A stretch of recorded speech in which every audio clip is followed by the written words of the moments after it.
గెలిపించారు 64% versus 27%. 61% sir, 64%. 61% versus 27. 61.24. సరే సరే సరే, ఇక వాళ్ళ కాంగ్రెస్ పార్టీ వాళ్ళకు మొదటి నుంచి కూడా అలవాటే కదండి భరత్ గారు. వాళ్ళు కాంగ్రెస్ పార్టీ అధికారంలోకి వచ్చిన మొదటి ఏడాదిలోనే 2 లక్షల ఉద్యోగాలు నింపుతామని మాట ఇచ్చి ఓన్లీ 5,500 ఉద్యోగాలు మాత్రమే. సరే, అది వేరే. మన పంచాయతీ ఎన్నికల గురించి మాట్లాడదాం. నేను అక్కడికే వస్తాను. 5,500 ఉద్యోగాలకు మాత్రమే కాంగ్రెస్ ప్రభుత్వము నోటిఫికేషన్ ఇష్యూ చేసి పరీక్షలు పెట్టి ఫలితాలు ఇచ్చింది. కానీ ఈ ప్రభుత్వము 65,000 ఉద్యోగాలను మేము నేను ఇచ్చాను ముఖ్యమంత్రి గారు చెప్తారు.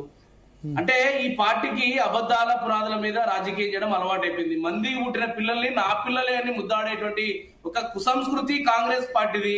ఇప్పుడు ఆడ 60,000 ఉద్యోగాలు ఇచ్చింది వాళ్ళు లేదు, 60% వచ్చింది లేదు, అన్ని అబద్ధాలు మాట్లాడితే ఇప్పుడు గెలిచిన మా పార్టీ సింపథైజర్ గెలిచిన అందరినీ తీసుకొని వాళ్ళ ఖాతాలు వేసుకుంటే దానికి ఎవరు చెప్తారండి సమాధానము? అది విత్తనవాదం చేస్తా ఉన్నారు. దానికి వాళ్ళకి దేవుడే వాళ్ళకి బుద్ధి ఇవ్వాలని చెప్పేసి నేను అనుకుంటా ఉన్నా. ఇకపోతే ఎంత వచ్చినాయి మరి మీకు ఎంత పర్సెంటేజ్ వచ్చినాయి సార్? ఇప్పుడు నియోజకవర్గాలుగా జిల్లాలు, ఇప్పుడు 7 జిల్లాలు జనగామ, సిరిసిల్ల, అదేవిధంగా కరీంనగర్, కొమరం భీము, అదేవిధంగా రంగారెడ్డి జిల్లా, సిద్దిపేట, యాదాద్రి జిల్లాల్లో 7 జిల్లాల్లో సెకండ్ ఫేజ్ ఎన్నికల్లో మేము మొదటి స్థానంలో ఉన్నామండి. సిద్దిపేట ఒకటి, ఇంకా 7 జిల్లా సిద్దిపేట, జనగామ, సిరిసిల్ల, కరీంనగర్, ఆసిఫాబాద్, కొమరం భీము, రంగారెడ్డి, యాదాద్రి జిల్లా, ఈ జిల్లాల్లో మేము మొదటి స్థానంలో ఉన్నాం. 17 జిల్లాల్లో హోరాహోరు ఓడిపోయినాం. 5 ఓట్లతో, 8 ఓట్లతో, 10 ఓట్లతో, కొన్ని సార్లు మేము కొన్ని వందల సార్లు కోల్పోయినాం. ఈ రోజు వాళ్ళు చేసినటువంటి అక్రమ కేసు కుట్రల వల్ల. సార్ ఇంకోటి, కాంగ్రెస్ పార్టీ ఎమ్మెల్యేలు సార్, కాంగ్రెస్ పార్టీ ఎమ్మెల్యేలు మొదటి విడతలో జడ్చర్ల ఎమ్మెల్యే, అదేవిధంగా ఈ Shadnagar MLA Veerlapalli Shankar, second phase లో, ఫస్ట్ ఫేజ్ లో ఇంకా కొన్ని పేర్లు చెప్తాను. జడ్చర్ల భద్రాచలం ఎమ్మెల్యే తెల్ల వెంకట్రావు, అదేవిధంగా ఏనుగు రవీందర్ రెడ్డి సొంత గ్రామాల్లో ఓడిపోయినారు సార్ వాళ్ళు. సెకండ్ ఫేజ్ కి వచ్చే వరకు ఎన్ని గ్రామాలు చూడండి సార్ వాళ్ళవి. వాళ్ళు మంత్రి పొంగులేటి శ్రీనివాసరెడ్డి నియోజకవర్గంలో మేజర్ గ్రామ పంచాయతీలు నేలకొండపల్లి, కూసుమంచి, తిరుమలాయపాలెము, ఖమ్మం రూరల్ మండలాల్లో మేజర్ గ్రామ పంచాయతీలు ఇలా బీఆర్ఎస్ పార్టీ గెలుచుకున్నది, ఇలా కైవసం చేసుకున్నది. దాదాపు ఒక్కొక్క పంచాయతీలో 8,000, 9,000 ఓట్లు ఉన్నటువంటి పంచాయతీలు మేము గెలిచాం ఇవాళ. అదే విధంగా మంత్రి జూపాలి నియోజకవర్గంలో కూడా దాదాపు 35-40 సీట్లు మేము గెలిచాం. ఇప్పుడు మీరు అన్నారంటే మీరు మొత్తం ఒక్క నిమిషం, మొత్తం 30. ఇంకొకటి చెప్తున్నాను, మానకొండూరు ఎమ్మెల్యే ఉన్నాడు, దేవరకద్ర ఎమ్మెల్యే ఉన్నాడు. సొంత గ్రామాల్లో వాళ్ళు ఓడిపోయిన పాలకుర్తి ఎమ్మెల్యే యశస్వన్ రెడ్డి సొంత గ్రామంలో ఓడిపోయినటువంటి పరిస్థితి. ఇప్పుడు మీరు చెప్తున్న దాని ప్రకారం హైదరాబాద్ తీసేద్దాం. హైదరాబాద్ తీసేసి మేడ్చల్, మల్కాజ్గిరి 2 జిల్లాలు తీసేస్తే రంగారెడ్డి, ఈ 3 రంగారెడ్డిలో కూడా కొత్త గ్రామీణ ప్రాంతాలు ఉంటాయి. 31 జిల్లాల్లో మీరు 7 జిల్లాల్లో ఆధిపత్యం అంటే మిగతా 23 జిల్లాల్లో కాంగ్రెస్ ఆధిపత్యం అన్నట్టే కదా? లేదండి, నిర్మల్ బీజేపీ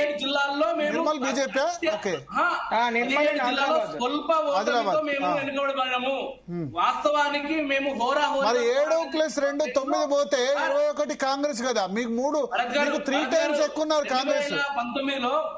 2019లో అధికారం మా పార్టీ ఉన్నప్పుడు 3x200 సీట్లు మేము గెలుచుకున్నాం సార్ ఆ రోజు 2019లో.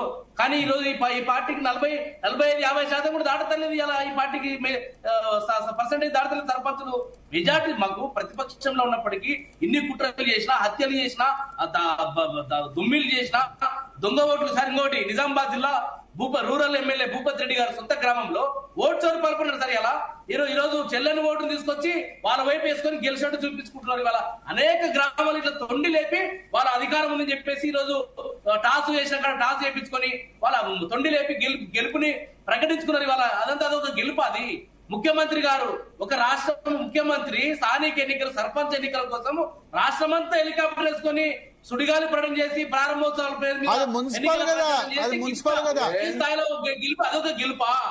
అది మున్సిపల్ కదా. హలో సార్ ఇప్పుడు మున్సిపాలిటీ అంటారు. ఇప్పుడు ఫర్ ఎగ్జాంపుల్ మా జిల్లాకు మక్తల్కి వచ్చిండు.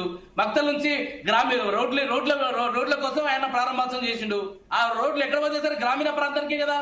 ఆ ప్రభావం గ్రామీణ వాతావరణం ఓటర్ల మీద పడుతుంది కదా. అది ఇప్పుడు ఇది కొడంగల్ లిఫ్ట్ ఇరిగేషన్ ప్రారంభించిండు, అది భూమి పూజ చేసిండు. ఆ భూమి పూజ చేస్తే గ్రామీణ ప్రాంతాలకు కదా నీళ్లు పోయేది. అంటే గ్రామీణ ప్రాంతాల్లో ప్రభావం చూపుతుంది కదా. మక్తలు, నారాయణపేట, కొడంగలు ఇలా 3 నియోజకవర్గాల్లో షాద్నగర్, జడ్చర్ల ఇన్ని నియోజకవర్గాల మీద ప్రభావం చూపిస్తుంది కదా. దేవరకద్ర ఇన్ని నియోజకవర్గాల మీద ప్రభావం చూపించి ఈరోజు వారికి ఓట్లు వేయడానికి అవకాశం ఉంటుంది కదా. ఇన్ని కుట్రలు చేసినప్పటికీ కాంగ్రెస్ పార్టీ పని అయిపోయింది. గ్రామీణ ప్రాంత ఓటర్లు చైతన్యమైనారు. వీళ్ళు మోసం చేసిండ్రు, తప్పు జరిగింది అనేటువంటి ఒక నిర్ణయంకి వచ్చారు. ఇప్పుడు జెడ్పీటీసీ, ఎంపీటీసీ ఎన్నికలు పెడితే ఖచ్చితంగా బీఆర్ఎస్ పార్టీ ప్రపంచం సృష్టిస్తుంది. ఈ రాష్ట్రంలో మెజార్టీ స్థానాలు మేము గెలవబోతా ఉన్నాం. గుర్తు కోసం ప్రజలు ఎదురు చూస్తున్నారు. గుర్తుంచుకొని ఎదురు చూస్తున్నారు ప్రజలు. ఇలా కారు గుర్తు కోసం కేసీఆర్ గుర్తుంచుకోవాలంటే ఏమైంది జూబ్లీహిల్స్ లో ఈరోజు ఓటర్లు రోజు జూబ్లీహిల్స్ లో ఏమైందంటే గుర్తులో గుర్తుంచుకోవటం ఏమైంది జూబ్లీహిల్స్ లో? ఎందుకు గుర్తుంచుకోలేదు జూబ్లీహిల్స్ ఓటర్లు? గ్రామీణ ప్రాంతాలు సార్ అదొక గెలువు. అది పట్టణ ప్రాంతం 43% ఓట్లు, 43% ఓట్లు వచ్చాయి మీకు. గ్రామీణ ప్రాంతాల్లో మనం బిలో 30 వచ్చింది. అక్కడే గుర్తులు గుర్తుంచుకోలేదు, కారు గుర్తుంచుకోలేదు. గెలుపా రెగ్గింగ్ చేసి ఎంఐఎం తోన మంత్రి పదవి ఇచ్చి మజరుద్దీన్కి ఓటుకి 5,000 రూపాయలు యుద్ధంలోకి దిగిన తర్వాత ధర్మ అధర్మాలు లేనట్టు ఎన్నిక అయిన తర్వాత ఇప్పుడు మీరు మునుగోడు ఎట్లా గెలిచారో వాళ్ళు జూబ్లీహిల్స్ ఎట్లా గెలిచారు? తెలుగు న్యూస్ కేంద్రం నుంచి నేను విజ్ఞప్తి చేస్తున్నా. మీరు నాగార్జున సాగర్ ఎట్లా గెలిచారో వాళ్ళు జూబ్లీహిల్స్ ఎట్లా గెలిచారు, మీరు మునుగోడు ఎట్లా గెలిచారో వాళ్ళు ఎట్లా గెలిచారు? 18 తారీఖు నోటిఫికేషన్ ఏమనండి, దమ్ముంటే ఎవరు దమ్మేందో తెలుస్తుంది, ఎవరు సత్యం తెలిసిపోతుంది. కాంగ్రెస్ పార్టీ పని అయిపోయింది గ్రామీణ ప్రాంతంలో. సార్ వాళ్ళ ఎమ్మెల్యే సొంత ఊర్లో చెప్పండి అమర్ గారు చెప్పండి.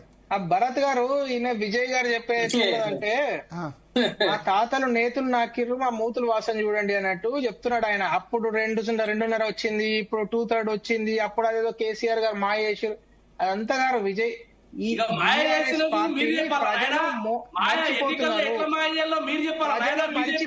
బీఆర్ఎస్ పార్టీని ఇంకా అక్కడ నలుగురు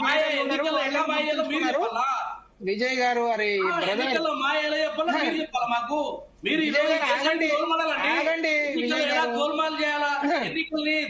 ఎట్లా చోరు చేసుకోవాలి అయిపోయింది. ప్రజలు మర్చిపోయారు, కొంతమంది మీడియా ఛానల్ కూడా మర్చిపోతాయి, పిలవడం కూడా మానేస్తారు.